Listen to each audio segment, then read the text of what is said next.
What I will speak about is the title. You can see the text here in English if my Australian accent is too difficult to follow. I'll speak about the concept of new orders and particularly the notion of hegemony as a method of political work. It's often being thought that his key contribution to the pursuit of such a goal was the development of a novel theory of the nature of modern political, social and cultural power, encapsulated, of course, in the famous notion of hegemony, a concept which still sometimes, even today, is incorrectly thought to be a concept that Gramsci himself invented. For many interpreters, the great strength of Gramsci's theorization of hegemony has been that it appears to offer something like a sophisticated meta-theory of political modernity, comparable in its range and depth to the now classical theoretical paradigms elaborated by figures such as Hobbes, Rousseau or Weber, and perhaps even surpassing them in its capacity to comprehend key features of the types of societies that emerged from the wreckage of the 20th century in both metropolitan centres and their supposedly post-colonial peripheries. As the large-scale historical narratives and sophisticated theories proposed in different ways by figures such as Laclau and Mouffe, Stuart Hall, Ranjit Guha or Partha Chatterjee, as these theories clearly demonstrate, Gramsci certainly can be read as a theorist, if we want, in this sense, with different interpretations of particular passages and famous notes from the prison notebooks, then forming the basis for the development of sometimes very different overall theories and understandings of what hegemony really means. Understood in the sense that these theorists have in common, namely as a general theory, hegemony as a general theory capable of being applied on different terrains and in different academic disciplines, in different national formations. The notion of hegemony will undoubtedly continue to provide significant currents of contemporary leftist politics and theory with powerful ways of analysing the mechanics of the securing and overturning of political orders. Now, in this presentation today, I want to propose a different reading, and a reading that, as I said, attempts to read Gramsci in the perspective of the contemporary emancipatory political movements around us today, movements that are attempting to respond to the end of what we can call neoliberalism's belle epoque, of all the wide-ranging crises of authority traversing many national formations, the rise of various aggressive nationalisms, both in Europe and in South Asia, global wars on an increasing scale and all their dislocations. In short, I'm trying to think of some of Gramsci's fundamental concepts in relation to conditions that are not entirely dissimilar to those encountered by Gramsci and his fellow ordinovisti, his fellow New Orderers, over a century ago. We need, I think, to always remember when we discuss Gramsci that despite appearances, he was neither a philosopher, nor an academic political theorist, nor an historian, nor a cultural studies scholar, and the list could continue on to all the areas where he's been very influential, or at least he was none of those things in any conventional sense. He was instead fundamentally a political organizer and a revolutionary strategist, and all his many other concerns and the many interesting insights in his writings were consistently shaped by these overriding political and strategic concerns. Viewed in this perspective, I'm going to argue that Gramsci's prison notebooks outline a sophisticated perspective which is well placed to dialogue with some of the central concerns of contemporary radical social and political movements, and to offer concrete proposals for their further development. And to do this, we need to consider the notion of hegemony not primarily as a theoretical paradigm, or not primarily as a way of convincing ourselves about everything that is wrong with the world, but instead as a strategic method of political work, or in other words, as a perspective that can help us to solve the many problems that surround us. I propose to thematize this strategic method, as I see it in Gramsci's thinking about hegemony, in terms of four central perspectives that are prominent throughout Gramsci's intellectual and political evolution, from his student days in Turin to his period in the early Third International in Moscow to a fascist prison cell in southern Italy in Turi. I'll characterize the interaction of these perspectives in an Aristotelian sense as an ideology of emancipatory politics. I apologize for the rather academic-sounding phraseology, but there is a purpose to it, quite apart from showing off various types of philosophical terminology. What interests me the most about an Aristotelian approach to these issues is the particular way it can help us to reset the discussion of questions of causation. ITI for Aristotle are not causes in a modern, perhaps Humean sense, derived from David Hume, where we posit an origin which will subsequently go on to produce certain effects. Aristotle's approach, as the first great anti-Platonist, is much more concerned to discover the causes of things, understood in the sense of those aspects which make something what it is. And very famously, he proposed a whole series of different ways we consider the causes of a thing, but very famously, as later became dominant in the reception of Aristotle in scholasticism, a theory of the four causes: final, material, efficient, and formal causes. In this case, the way I'll try and translate that is to suggest that such an ideology of emancipatory politics can help us to think about the goal, the nature, the method, and the form of self-emancipatory politics today. And these are, to thematize them rapidly, firstly, the goal of constructing a new order. Second, the nature of self-emancipatory politics as the production of historical progress. Thirdly, the method of leadership conceived as fragility and experimentation. And fourthly, the organizational form of what I'm calling a pedagogical laboratory. Taken in their productive dialectical interaction, I think these four perspectives enable us to restore something of the dimensions of political strategy to the center of the notion of hegemony. So to begin firstly with the notion of a new order.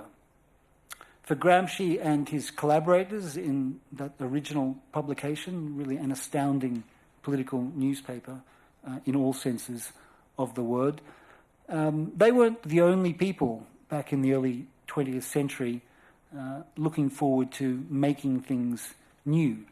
This was the generation that was caught up in all the desires of political and artistic revolts, from the European-wide upsurge on the left during and after the First World War, leading to the foundation of the modern communist movement, all the way through to what was, remember, supposedly at its origins a revolutionary movement in Italian fascism on the right that followed in the wake of the defeat of those movements on the left. It was also the period of high artistic modernisms in Europe and indeed globally, as well as a period of the first significant stirrings of mass revolutionary national liberation movements in the colonized world. What is distinctive, I think, about Gramsci's developing conception of such a new order is the way in which it emerges and his understanding of the temporality of the new.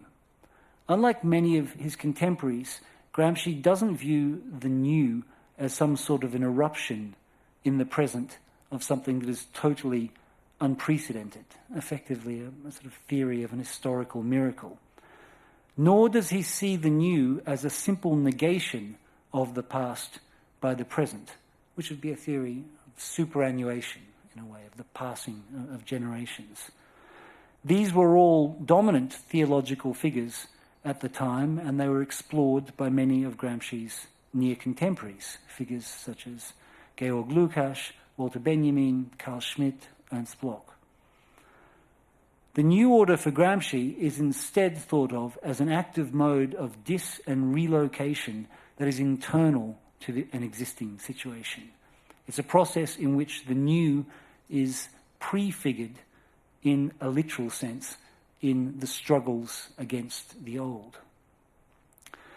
This conception of prefiguration is not a theory of the actualization of a latent potential in which a partial, perhaps social element, presently marginal and excluded from the existing political order, goes on to somehow expand or grow bigger and progressively displace its antagonist.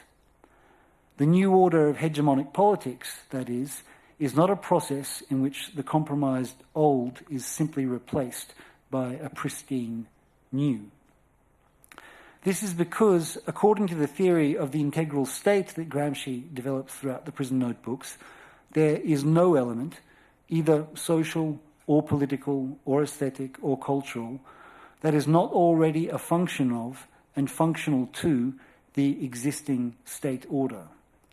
To imagine the construction of a new world as the becoming universal of a previously mere particularity would thus constitute nothing more than a formalist ruse or a trick by means of which the old order would continue to subsist within the new one. Precisely the condition that Gramsci had diagnosed in his critique of the fatalism that had deformed the prior Italian socialist tradition in the late 19th and early 20th centuries, and which he later extended in his writings in prison into an analysis of the relation between passive revolution and processes of subalternization. So the new order of hegemonic politics, to state this in direct terms, does not aim to replace the existing state order with a supposedly pure actor or set of actors drawn from civil society. Hegemonic politics instead aims to construct the relations of force and institutional forms capable of representing a radical and viable alternative to the existing state of affairs precisely from within it. As this construction, however, is always forced to occur within the determining coordinates of the existing political order of what is a unitary bourgeois integral state, it is a construction that can only occur as simultaneously a deconstruction of the reigning relations that are dedicated to blocking its emergence. So prefiguration here is just as much a type of refiguration based upon refiguring the existing relations of force. Hegemony, in a strategic sense, is the name of this mode of prefigurative struggle. The goal of a new order occurs within this struggle itself as a new practice of ordering and not at some endpoint of a liberated society lying beyond it. To state in simple terms, the revolution will not arrive tomorrow because already our actions today must be revolutionary. From these insights derives Gramsci's conception of a new order of formerly subaltern social classes and groups as a potentially autonomous new order. The political autonomy of the subaltern social classes is not given from the outset, but must be actively fought for. It must be constructed and made to endure in all of those modes of struggle against the existing order, which are modes of struggle that are never entirely freely chosen, but always, to a greater or a lesser degree, are constrained upon us by the existing order itself. For this reason, Gramsci insists that the construction of a new order can only be thought concretely as the conjunction of what he calls moral and intellectual reform, conceived as a subtraction from the principles governing the existing political order, with a concrete economic program, which he understands in an expansive political economic sense as the conscious self-regulation of society's reproduction. It is precisely this dynamic that is condensed in Gramsci's vibrant metaphor of the modern prince as what he calls a concrete utopia, not a messianic moment deferred to the horizon, but an expansive practice within the present as a politics that simultaneously prefigures and enacts. The notion of the new order as a new practice of ordering, already underway, in Gramsci's time reflected the still undiminished revolutionary enthusiasms that emerged in the midst of the crisis of classical imperialism in the First World War and its aftermath. It could appear as a realistic political strategy because it theorized political relations of force that were already operative, attempting to provide them with theoretical coherence, consistency, and direction. In other words, this notion was a timely or a contemporary conception and intervention. Even when the simulacra of fascist counter-revolution later appeared to drain the modernizing impulse of its progressive force, the active sense of constructing the new as relation and institution remained the utopian dream that nourished repeated attempts to renew self-emancipatory politics throughout the long, dark night of the 20th century. To envisage the goal of emancipatory politics today, however, as the construction of a new order or as a new practice of ordering can seem like nothing if not entirely unrealistic and untimely, inactual. For well over 30 years, so the story goes, emancipatory politics has laboured in a minoritarian key, focused on immediate resistance to this or that particular injustice at any given moment, civil injustice, ethnic injustice, gendered injustice, economic or ecological injustice, but without any totalising strategic vision.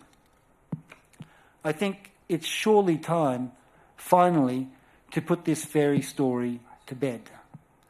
The multiplicity of movements over the last 30 years, and particularly those over the last decade, have not been isolated instances of reactive and particularistic protest or rehearsals for some real revolution to come.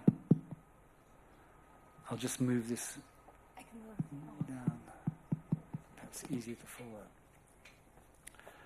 In their generational learning processes, complicated inheritances and creative extensions, these movements have represented moments in the emergence of a new critical imaginary of leftist politics, an imaginary that is broader in its concerns and sometimes even more radical in its demands than oppositional cultures that preceded it.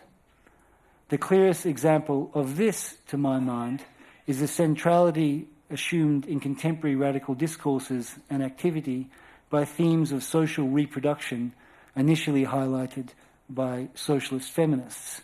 And I think this new departure is in stark discontinuity with the patriarchal structures of much older leftist political cultures, at least certainly the leftist political cultures that I inherited as a young militant. Leftist practice today impatiently posits an immediate relation between means and ends, seeing the intersection of demands against injustice as constitutive of their nature as demands.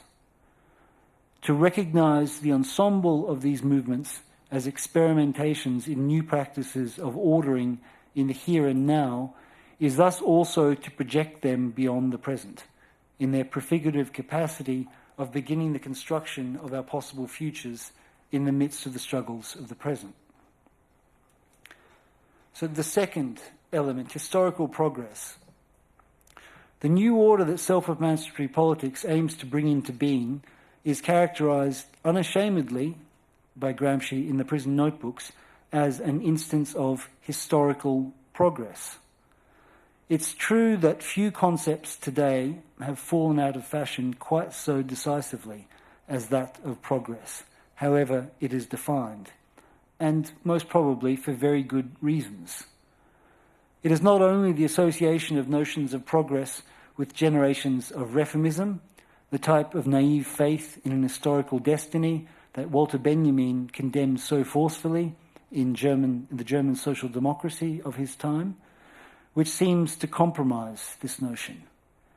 Nor is it only the observation, theorized by many recent currents of critical theory, that notions of linear or normative progress have been and remain complicit with histories of colonialism, Eurocentrism, and domination.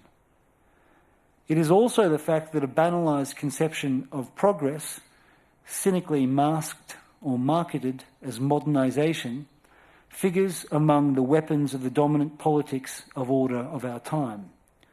Progress and modernization have been regularly invoked as battle slogans in neoliberalism's drive over the last 30 years to roll back the reforms secured by popular struggles in the post-war period. Just as today, increasingly, notions of progress and modernization are routinely called upon to justify automation and artificial intelligence's role in capital's restructuring of labour relations, in all so many cliched repetitions of the slanders that were thrown against the Honourable Captain Ludd and the glorious Luddites centuries ago. Given so many betrayals and defamations, it is thus unsurprising that many engaged in emancipatory politics today may feel that the word progress can leave only a bad taste in one's mouth. For Gramsci and his generation of internationalist revolutionaries at the high tide of popular struggles in the early 20th century, however, the problem of historical progress was posed in very different terms, and terms which I think can help to refresh our perspectives today. Back then, historical progress was not understood in terms of the teleological guarantees of an abstract philosophy of history, but as the very stakes of their struggles contesting the imminent limits of bourgeois political modernity. Rather than simply given by the flow of some homogeneous time, progress for this perspective was something that had to be produced through the resolution of the actually existing contradictions of political modernity. The contradictions between the egalitarian rhetoric of the bourgeois revolution and its substantial continuity with the hierarchies of the feudal order. The contradiction between the declaration of political liberty and the reality of enduring relations of disenfranchisement, in slavery just as much in those forms of wage slavery that continue to be dominant today. Historical progress was thus here fundamentally understood not as a linear accumulation directed towards a predetermined goal, as if we knew from the outset where we were going, but in a comparative perspective as a learning process and as a process of problem solving. To understand hegemonic politics as the production of historical progress is thus to conceive it as a type of immanent critique. It begins from existing contradictions in order to valorize the critical acts and practices capable of resolving them in an enabling fashion. In the late 19th and early 20th centuries, this critique was focused on the claims of classical liberalism and its belated adoption of democratic legitimation.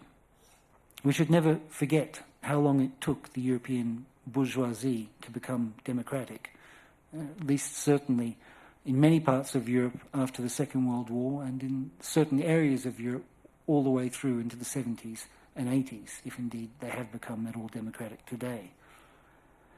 If popular sovereignty was affirmed in theory but not in practice, the type of hegemonic politics in which Gramsci and his comrades were engaged aimed to build the expansive institutions in which meaningful popular participation in political deliberation and determination could occur.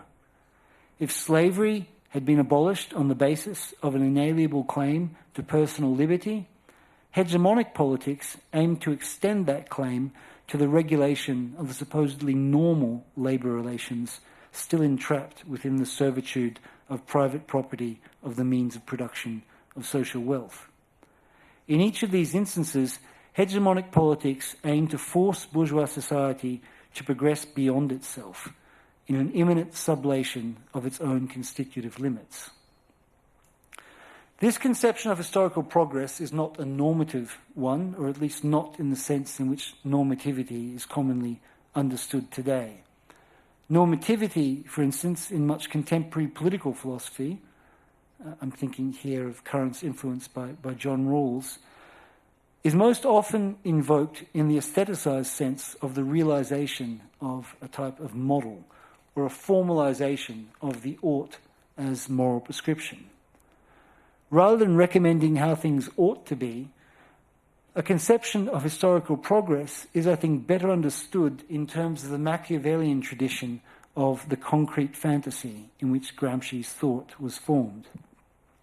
For Machiavelli, the realistic reformulation of a supposedly moral imperative involved recognizing that the desire for transformation that had been expressed in moral and usually legalistic appeals was not in itself an abstract utopia, but was instead an already operative element in any given situation, one that needed to be valorized and developed on its own concrete terms, dispensing with reference to any supposedly ultimately justifying instance. So too for Gramsci, progress was not an ideal towards which to aim, but in the terms he inherited from Giambattista Vico, it was a concrete making whose efficacy was to be verified in comparative terms. Rather than a determining ideal at the end of a process, this conception of historical progress is thus better comprehended as a categorical perspective from which to begin, from which consequences can be drawn, and on the basis of which responsibilities can be assumed. In the political culture of international communism in the early 20th century, the conception that the popular classes could engage in purposive, independent political action was a heresy of what Gramsci sardonically characterized as a religion of liberty, or of 19th century liberalism's betrayed promises.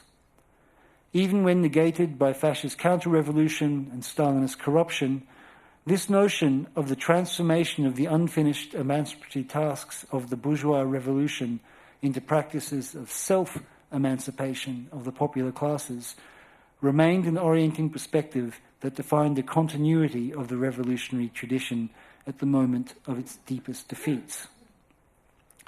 Today, to argue that the nature of emancipatory politics consists in the production of historical progress is equally heretical. It represents an explicit refusal of the ruling order's declaration of the impossibility of any alternatives to its daily production of historical regress. Attempts to propose solutions to the concrete problems that prevent an improvement in the life conditions of the subaltern classes and social groups does not need to rely upon any philosophy of history or normative guarantee. It is the acts of resistance of contemporary movements themselves, movements against the atomization by legal mandate of institutions of collective popular deliberation, such as trade unions, movements against the divisions promoted by mobilizations around ideologies of racism and sexism, movements against the originary accumulation undertaken by the renewed commodification in the private and public spheres alike, movements against the threat of extinction posed by state-sanctioned and promoted environmental destruction. It is all of these movements that demonstrate in their actuality the possibility that the future could indeed be different from the present. Indeed, it could be unashamedly better than the present if the dynamics condensed in those acts and movements were to find some way of being generalized as a new beginning for society as large. To advocate for the necessity of historical progress today, it is thus not to fall into any easy ideology of a fatalistic progressivism. It is rather to understand contemporary oppositional movements as the actually existing alternatives to the current order. In terms then of the third element of this exploration, the notion of leadership. While the post-New Left explosion of references to hegemony internationally from the 1960s onwards have most frequently understood it in terms of paradigms of domination or sovereign power, the Bolshevik tradition that directly inspired Gramsci's understanding of hegemony's strategic significance most often conceived it as synonymous with social, cultural, and political leadership, which in Gramsci's Italian translation becomes direzione. Even when this affiliation has been noted, the overwhelming influence of the notion of hegemony as a system of power has still tended to understand leadership in this context in terms of a conventional conception of supremacy or command or authority. In short, the notion that leadership is a concentration of power in a hierarchical relationship that consigns mere followers to a lesser and derivative condition. Such an understanding of leadership is ultimately compatible with a very Weberian notion of charismatic power as self-foundational, with all its decisionistic consequences, and is an entirely conventional conception of the functioning of modern political power.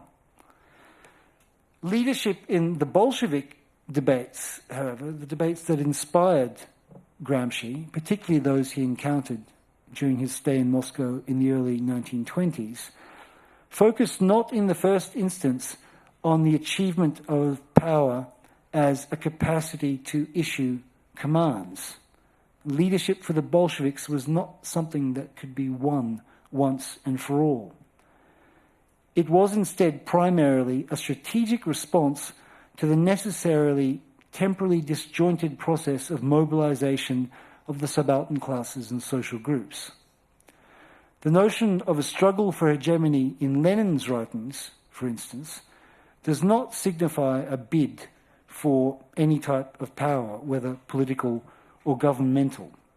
This is a process that Lenin discusses with a very different vocabulary, looking at notions of dual power, insurrection, Caesar of what is known in Russian as the Vlast. Hegemony, however, is used by Lenin in very different contexts.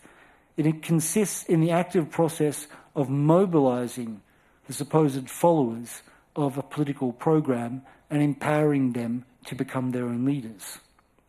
It's thus a mobilization that, in a Machiavellian sense, creates those who will receive and act upon its message in the very act of calling them forth.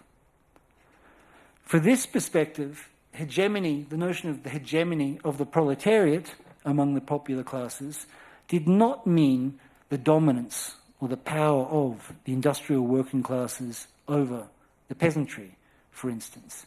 It instead meant something more like the prestige, to use a term that Gramsci had encountered in his studies, the prestige of the proletariat's political and economic program among the peasantry and other subaltern classes. Hegemony in this sense occurs when the wider popular classes recognize, or as I've suggested, they recognize, they rethink the political program of a leading class or social group as a way for them to rethink what their own true interests really are and the forms in which they can potentially be satisfied.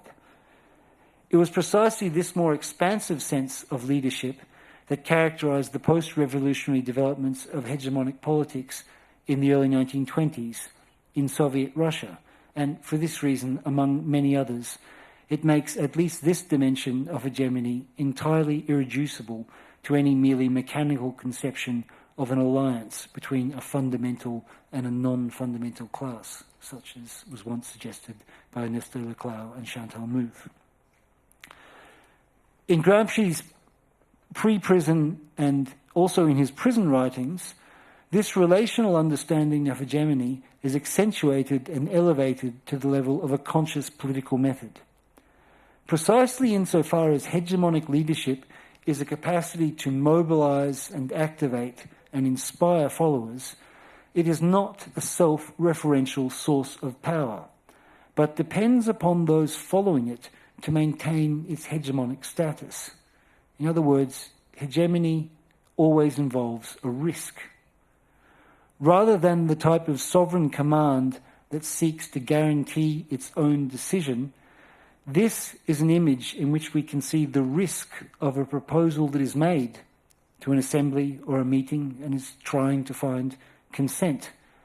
It's a fragile position. It's a tentative foray that hopes for reinforcement. It's experimentation, trying things out. And above all, it emphasises the productive difference between leaders, or those who would aspire to be leaders, and those they hope to inspire to follow them. This type of hegemonic leadership does not command or tell people what to do, and nor does it merely seek to persuade, to drag people along silently. It instead aims actively to empower and to engage. Herein lies Gramsci's reformulation of what he characterises, again following Machiavelli, and in polemic against the elitist theorists at the time, as the primordial fact of politics. There really are the governed and the governors, the leaders and the led. Machiavelli had proposed this, the elitists in the early 20th centuries had followed. Gramsci freely admits this. But he says that this recognition is only the beginning of the real problem.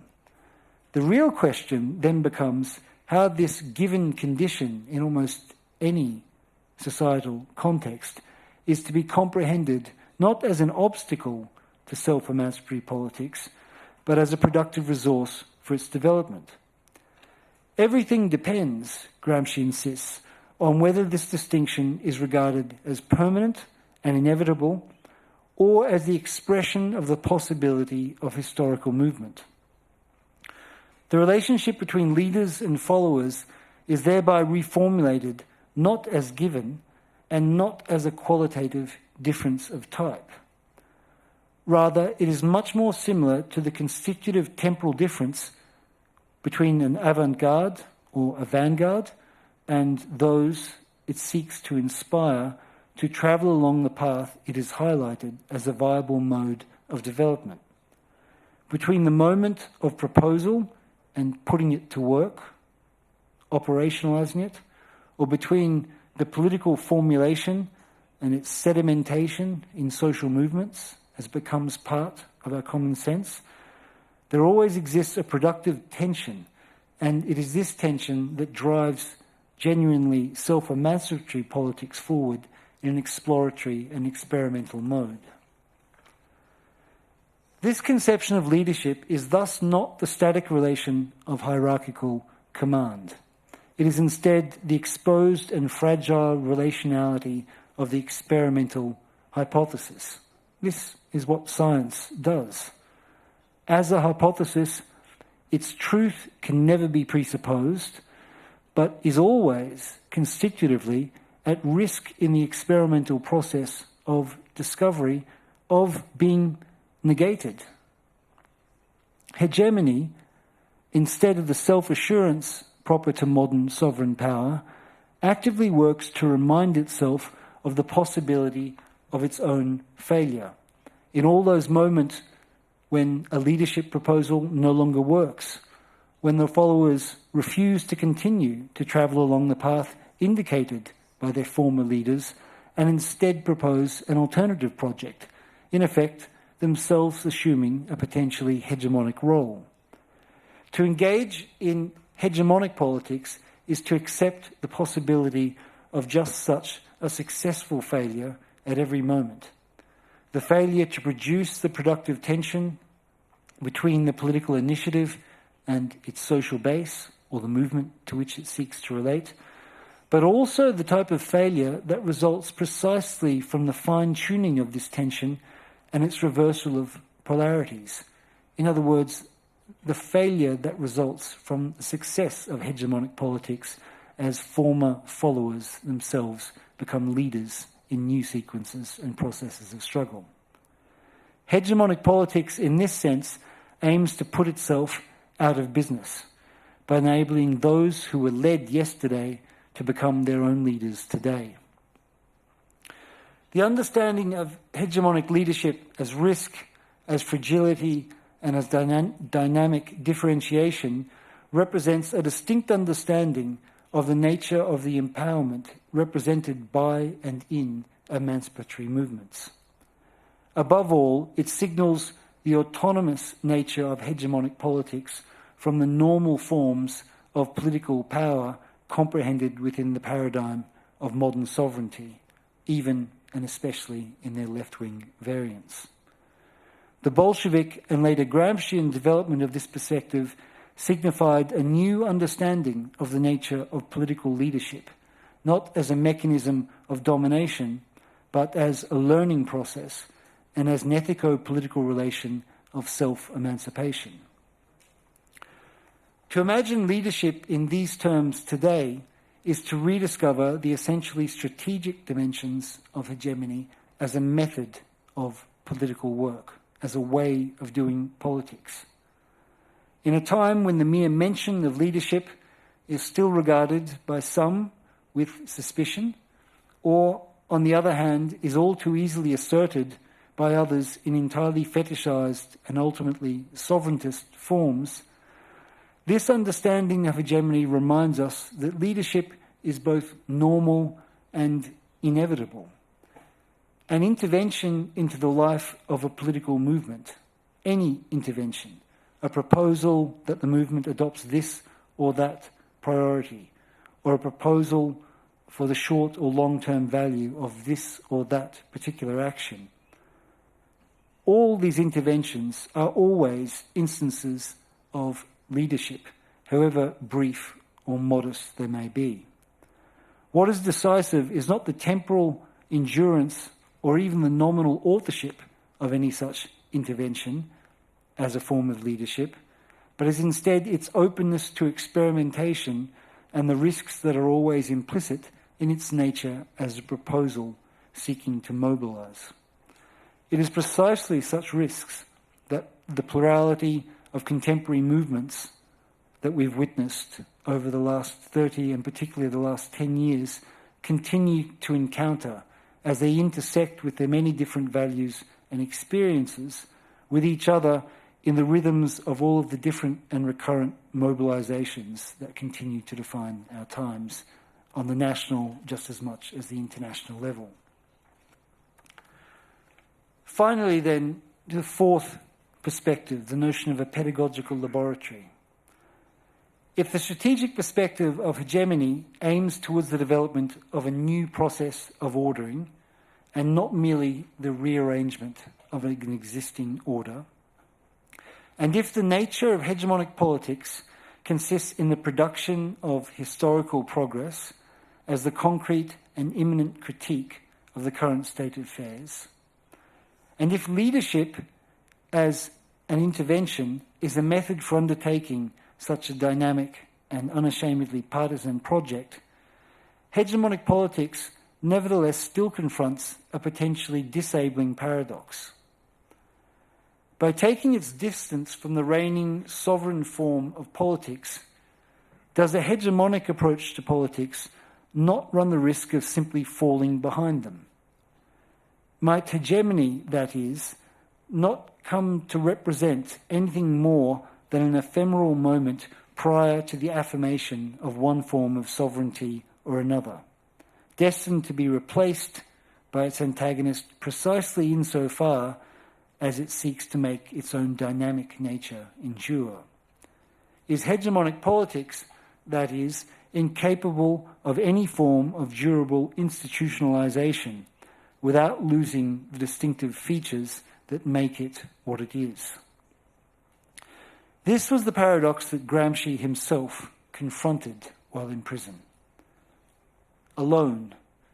He was alone in many senses, not merely in the sense of physical separation from his comrades and family, but also in an ideological sense, alone, separated from the sectarian isolation into which so many of his fellow leaders of the international communist movement fell in the early 1930s. The prison notebooks are in part, and perhaps in large part, an extended attempt to find the strategic perspectives and forms that will be able to make of hegemonic politics a realistic and viable alternative to the sectarianism of the grotesque revolutionary purity of the counter-revolutionary Stalinist Third Period and its aftermaths. Present from the outset of his writings in prison, as their guiding horizon or strategic goal, Gramsci intensified this dimension of his project, particularly in 1932, when he comes to formulate the very Machiavellian notion of the modern prince. And he links this up concretely with his long-standing call for the Italian anti-fascist movement to understand its potential as a form of constituent struggle.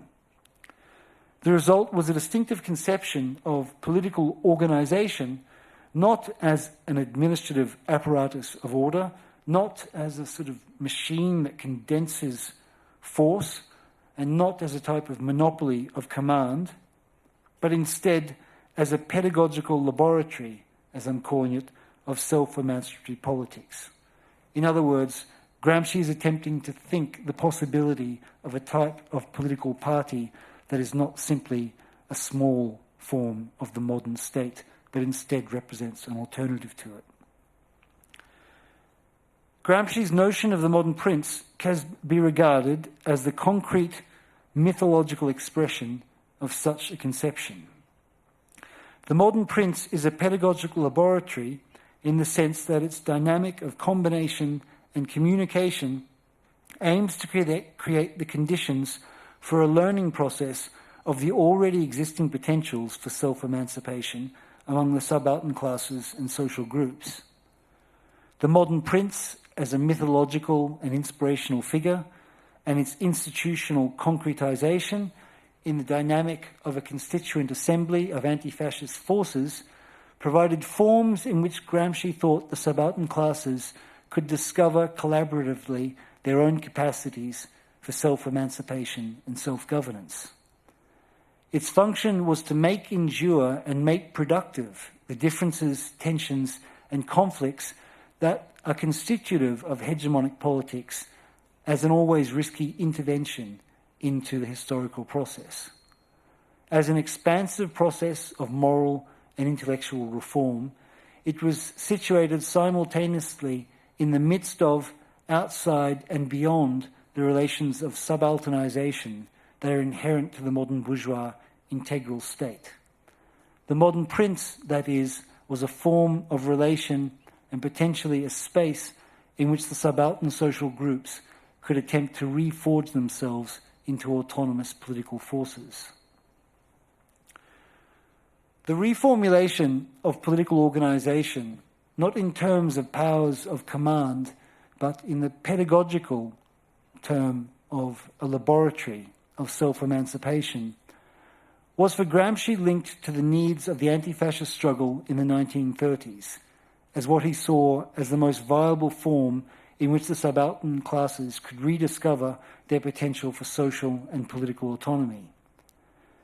It was an attempt then, in the 1930s, to provide an institutional vehicle and form to imagine the unprecedented concentration of hegemony that Gramsci saw as the concrete and actual form of revolutionary practice in those very difficult conditions. Neglected in Gramsci's own time, its spirit soon deformed in the Italian Communist Party's capitulation to the post-war constitutional process and the resulting capitalist republican order. The modern prince has long remained a tantalizing but still abstract utopian figure. To think of self-emancipatory politics today as a type of pedagogical laboratory is, I think, to rediscover the outlines of a language that can help us to describe the dynamic of learning and cross-fertilization that has already been going on for many years in so many of what I think we should refer to as our contemporary intersectional socio-political movements. We see moments in which anti-racist protests, feminist struggles, ecological movements, and revived trade union struggles, each in their own way, confront the consequences and causes of state-inflicted or endorsed violence and attempt to work against them, learning from each other's successes and, even more importantly, failures in the process. The pedagogical laboratory of hegemonic politics, in this sense, represents an attempt to develop the dynamic institutional forms in which the subaltern classes and social groups, precisely in their diversity and even in their divisions, can collectively unlearn all of those habits of subalternity that we have all absorbed, discovering new forms of conviviality, mutuality, and collective self-determination in the process of struggle itself. The organisation of hegemonic politics, by providing an institutional context in which the fragility and risk of learning processes can be valorised, represents a concrete way for subaltern social groups and classes to rehearse the conditions of their own, of our own, self-emancipation. Finally, then, to conclude, when conceived as an articulated theory of the structure of self-emancipatory politics, synthesising a new process of ordering, of historical progress, of pedagogical leadership, and a new practice of political organisation, the notion of hegemony can no longer, I think, be reintegrated within the main currents of modern political thought and its sovereign obsessions. Hegemony is not, in other words, just another theory of political modernity or the nature of political, social, and cultural power in general. Hegemony, in this sense, is not a state or a condition to be achieved definitively or provisionally, but instead represents an entirely new way of doing politics, a strategic method of political work that aims to overcome the defining contradictions of political modernity itself and to lay the foundation for the new orders of the future. Thank you.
Moltíssimes gràcies per haver vingut a Barcelona i per la magnífica intervenció que ens has fet avui. Thank you very much for coming to Barcelona and the magnificent presentation that you made us today.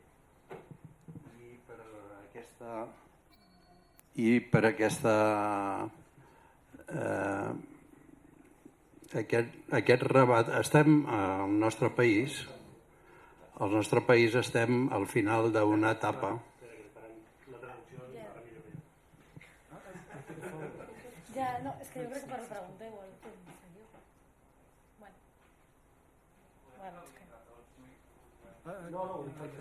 És per ell, és perquè ell. perquè així et produeix la companyia.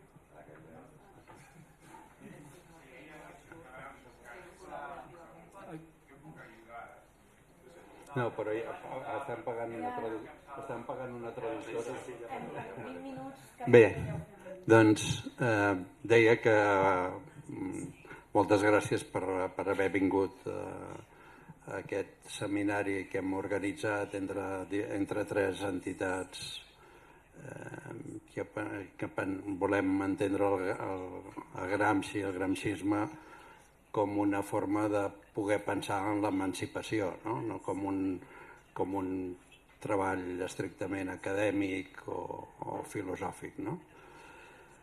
Al nostre país estem vivint el moment final d'una determinada lectura de Gramsci que durant un temps ha donat un èxit extraordinari políticament, que és la de la clau i muf, no?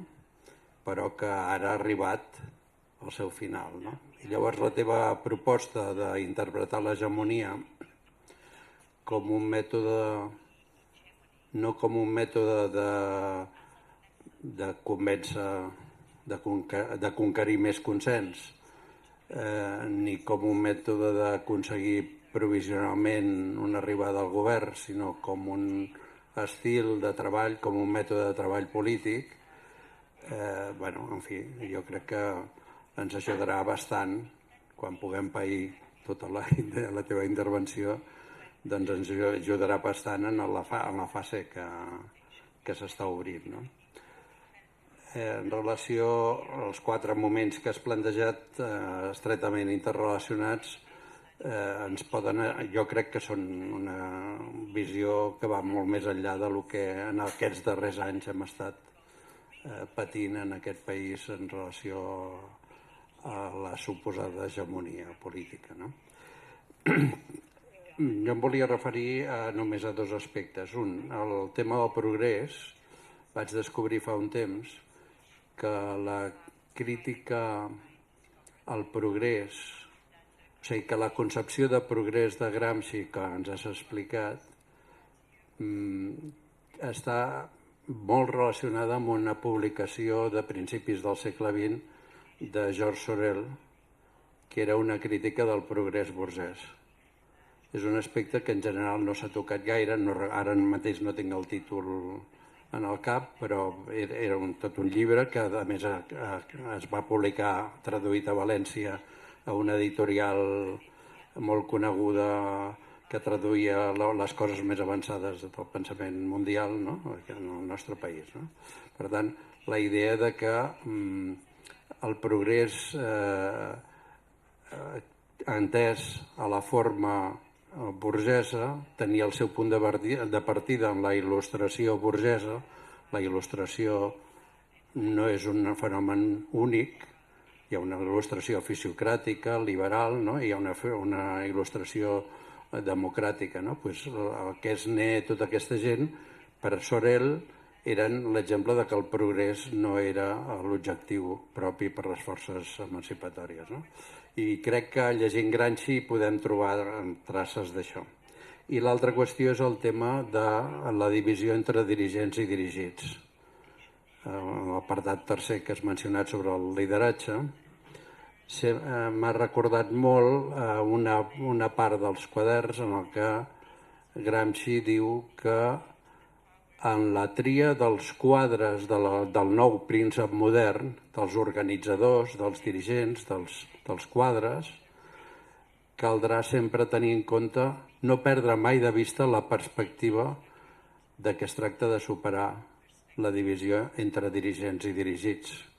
O sigui, que tard o d'hora l'objectiu al que es proposa el príncep modern és l'abolició de les classes i l'abolició de la dominació i de la divisió entre governants i governats, entre dirigents i dirigits. Em sembla que, en fi, que el tercer apartat teu anava en aquesta perspectiva i m'ha semblat de major interès. I per això la perspectiva de pensar l'hegemonia com també des del punt de vista de la pedagogia.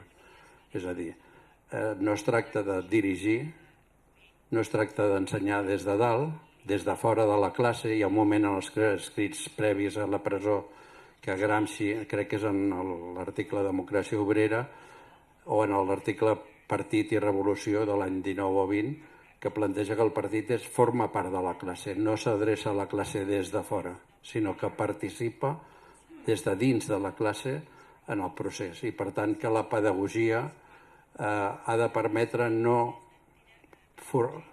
consolidar la divisió de dirigents i dirigits, sinó treballar precisament per això, perquè les classes subalternes arribin a descobrir les pròpies potencialitats que tenen per poder construir un món diferent, no? En fi, són així, com que ningú s'apuntava, doncs és el primer que se m'ha acudit, i moltes gràcies de nou.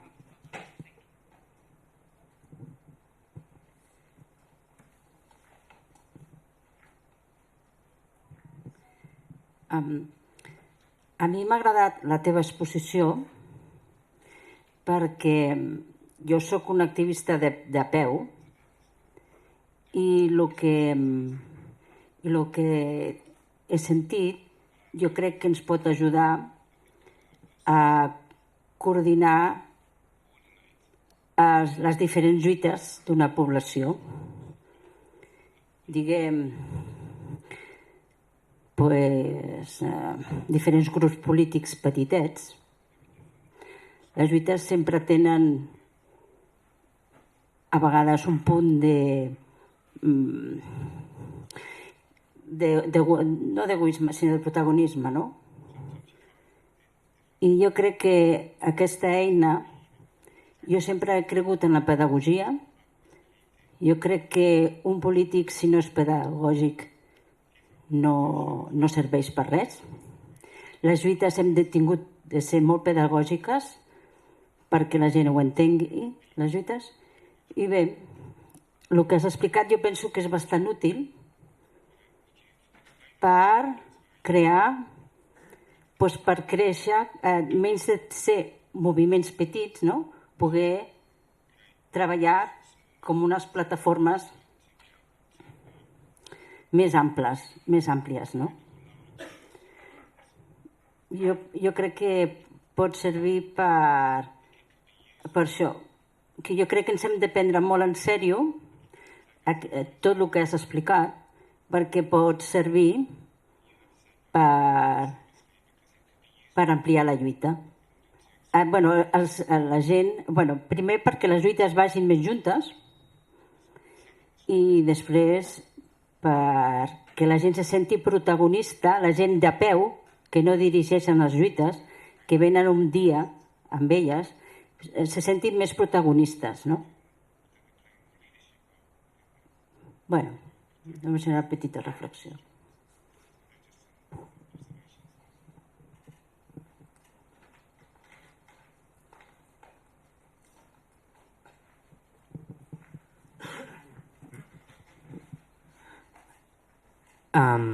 Moltes gràcies per la intervenció. Jo només voldria fer dues preguntes. M'ha semblat entendre que has parlat de que posteriorment, amb la fundació de la Primera República, aquesta concepció de l'hegemonia del príncep modern passa a entendre's a dins del Pitxí des d'una concepció utòpica, i m'agradaria que si poguessis desenvolupar una mica a què et refereixes a això i a com creus que aquesta herència gramsciana i quina lectura es fa de Gramsci posteriorment a la fundació de la Primera República, o inclús també com les crítiques dins del Pitxí o de part dels operaistes, de Tronti, etc., a certa concepció del pensament de Gramsci durant els anys 60 es poden entendre en base a aquests debats també.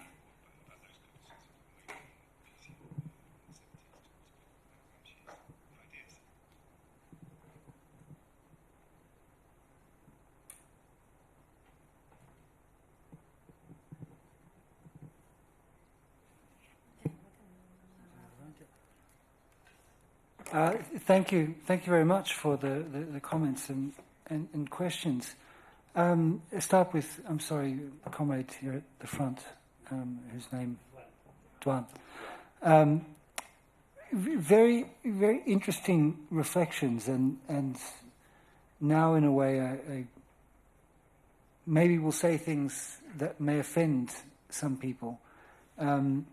Your reflections upon the experience of Podemos in this country and the cycle of struggles and political organization that emerged over the last decade were very interesting, and particularly when you talked about that as a concrete reading of Gramsci of a certain type.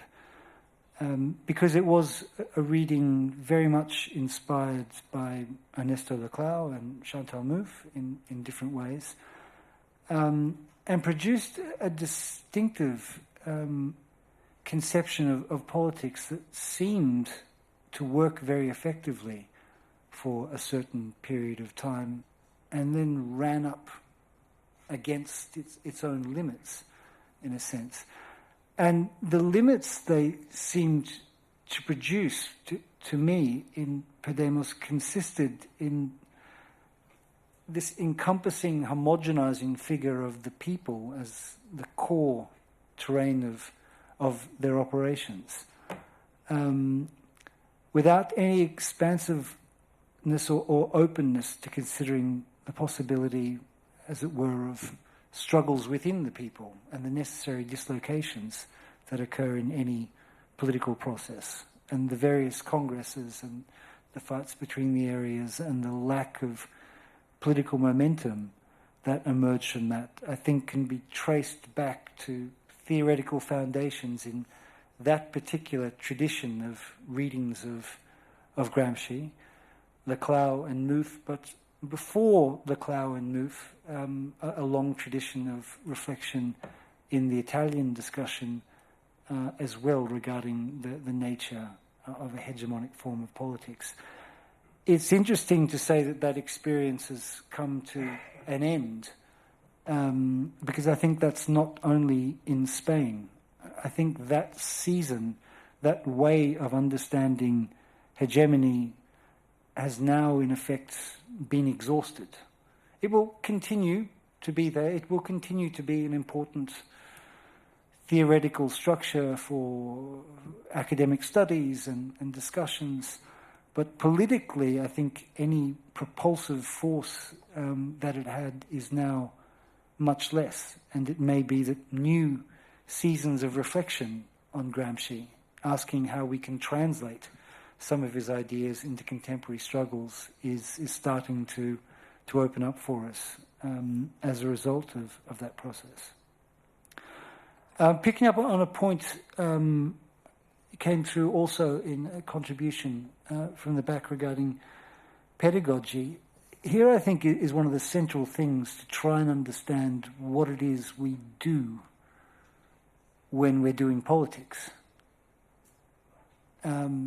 I think we're trying to win things. We're trying to oppose things. We're trying to win certain struggles. We have certain goals. We set criteria by means of which we can assess whether a movement's been successful, partially successful, or has failed, and so forth. But I think we're also trying to learn something.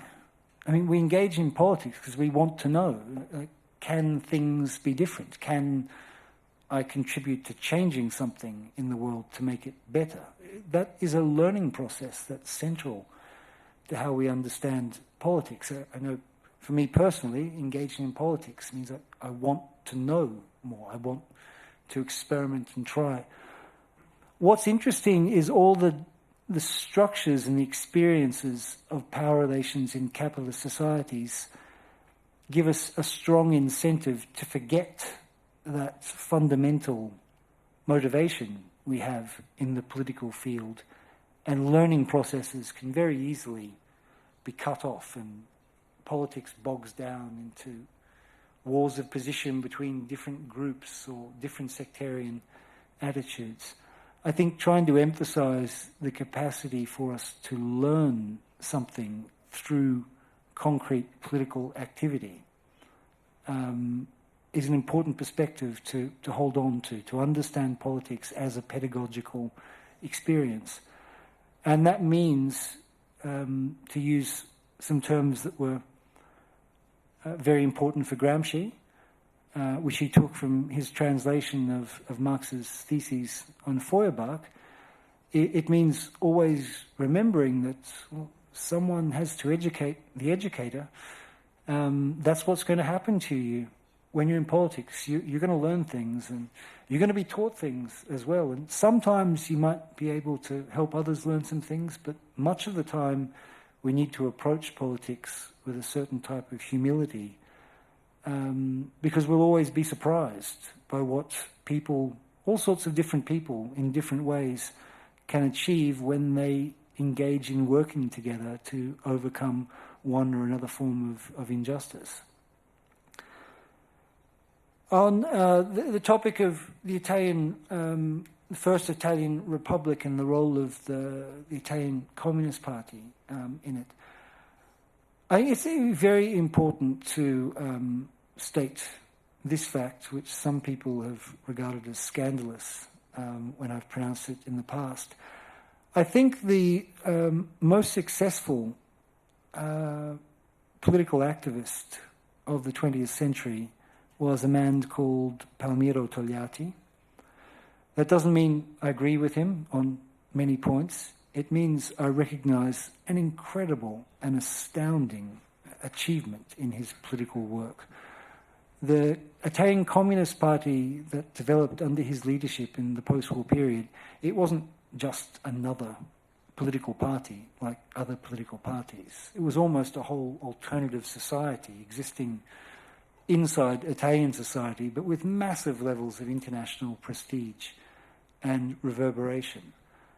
And I think it's, without us having lived through that experience ourselves, to understand the depths of that political experience is very difficult today. Now, having said that, after I say my words of praise for Togliatti as a politician, here I emphasize the differences. So much of his achievement was based upon what I see as deep compromises that occurred in the Italian Communist Party's participation in the foundation of the so-called First Italian Republic. And centrally involved in that was also, as a sort of theoretical operation alongside that, the particular way in which Togliatti mobilized Gramsci's thought and sought sources of inspiration and offered certain interpretations of it. This is not to claim that he falsified anything or that he lost some of Gramsci's notebooks, as was a curious debate that occurred some years ago. But it is to suggest that there were real tensions there, and that in many respects the type of politics pursued by the Italian Communist Party later on in the 40s and 50s was very different from the concrete conditions of political struggle that Gramsci had been confronting in the 1920s and early 1930s. Nevertheless, history throws up lots of contradictions, and all sorts of other dimensions come out of that process. It was the fact of such an incredible mobilization of aspects of Gramsci's legacy in the early years of the Italian Republic that led to the growth not only of the Italian Communist Party as a political organization, but a whole galaxy of left-wing cultures across Italy, where many of the themes we are debating today, many of the topics of discussion in radical politics were first significantly explored. You can think of all the various aspects of syndicalist struggle, of so-called first workerism, of autonomous movements, of all intersecting movements of different types. In those years, as Michael Hart and Paolo Vino said some years ago, Italy was a type of laboratory of forms of radical political experimentation. And it's not an accident that today, internationally, there are many vibrant discussions and debates about those theoretical and practical traditions and attempts to translate them into different contexts. To come around to your earlier point, particularly regarding the notion of the modern prince, I would suggest that we can start to understand that term in forms that are much more complicated than we have suspected before. There's an untapped and unexhausted richness in Gramsci's reflection on the notion of the modern prince that, to my mind, seems a particularly promising way for us to understand the processes of moral and intellectual reform that are occurring in many different articulated radical political movements today.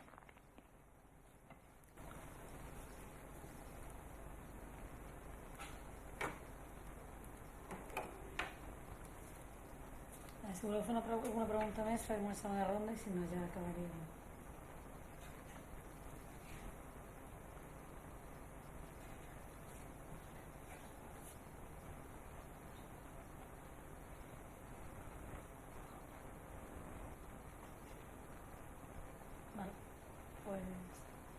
Moltes gràcies a tothom per la sessió, la deixaríem d'aquí. Thank you very much for your here. I ja està.